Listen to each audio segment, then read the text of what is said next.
நடிகர் போஸ் வெங்கட் அவர்கள் இப்ப ரீசெண்டா தமிழ்நாட்டில் நடக்கக்கூடிய ஆட்சி மன்னர் ஆட்சி தான் ஜோசப் விஜய் அவர்களே அப்படின்னு விஜயை குறிப்பிட்டு அவருக்கு எதிராக பயங்கரமா காட்டமா பேசியிருக்கிறாரு.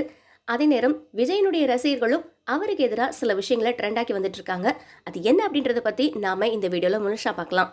வரப்போற எலெக்ஷன்ல திமுகவுக்கும் தாவேகாவுக்கும் தான் இங்க போட்டியே இருக்குது அப்படின்னு விஜய் பேசியிருந்தாரு இல்லையா?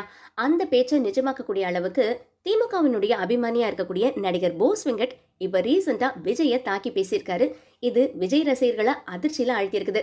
கங்குவா படத்தினுடைய இசை வெளியீட்டு விழாலேயே விஜய்க்கு பதிலா சூர்யா அரசியலுக்கு வந்தா நல்லா இருக்கும் அப்படின்னு போஸ் வெங்கட் சொல்லியிருந்தாரு. தொடர்ந்து சமூக வலைதளங்கள்ல விஜய்க்கு எதிராக நிறைய ட்வீட்டுகள் பதிவிடுறது, அப்புறம் திமுக மேடைகள்ல விஜய்க்கு எதிராக பேசி வந்துட்டு இருக்காரு. மன்னர் ஆட்சி தான் ஜோசப் விஜய் அவர்களே அப்படின்னு அவர் பேசினது இப்ப சர்ச்சையை கிளப்பி இருக்குது. இதனால தளபதியோட ரசிகர்கள்லாம் my vote for Joseph Vijay அப்படின்ற ஹேஷ்டேக்கை இப்ப ட்ரெண்ட் ஆக்கி வந்துட்டு இருக்காங்க. ஒரு பக்கம் குட் பேட் அக்லி வந்து ஏப்ரல் 10 ரிலீஸ் ஆக போகுது இல்லையா? அதனுடைய ஹேஷ்டேக்கையும் அவருடைய ரசிகர்கள்லாம் வந்து ட்ரெண்ட் ஆகிட்டு இருக்காங்க. இன்னொரு பக்கம் விஜயனுடைய ரசிகர்கள்லாம் my vote for Joseph Vijay அப்படின்றத ட்ரெண்ட் ஆகிட்டு இருக்காங்க. இதுல போஸ் வெங்கட் தமிழ்நாட்டில் நடக்கிறது மன்னராட்சி தான் அப்படின்றத அடிச்சு சொல்றேன் ஜோசப் விஜய் அவர்களே அப்படின்னு அவர் மத அரசியல கையில் எடுத்து பேசியிருக்கிறாரு. இதற்கு எதிராக ஏகப்பட்ட தாவேக தொண்டர்கள்லாம் கருத்து பதிவிட்டு வந்துட்டு இருக்காங்க.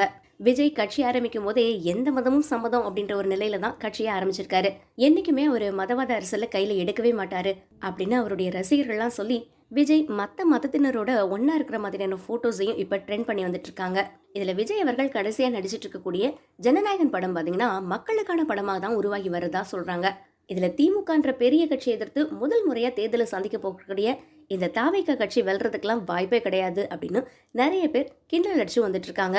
இதுல மக்களுடைய செல்வாக்கு அவருக்கு கிடைக்குமா அப்படின்றது அடுத்த தேர்தலுடைய ரிசல்ட்ல கண்டிப்பா தெரிஞ்சிடும்.